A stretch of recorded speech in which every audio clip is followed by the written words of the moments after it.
కృష్ణ హెరఫిన్ కార్ఖానా త్వరగా కౌంట్ చేయి కృష్ణ పద 1 2 3 4 అదితి నేను నిన్ను చూసేసా నువ్వు అవుట్. ఇప్పుడు నేను కౌంట్ చేస్తా. పిల్లలకి ఏదైనా స్నాక్స్ చేసి పెడతాం.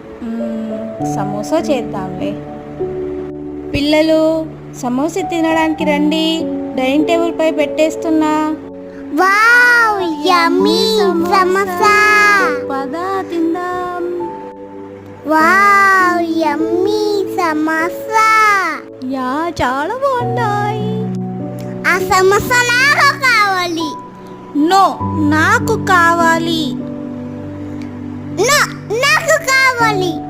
పిల్లలు గొడవ పడకండి, సగం సగం తీసుకొని తినండి అమ్మా. అలాగే అమ్మా. Sharing is caring.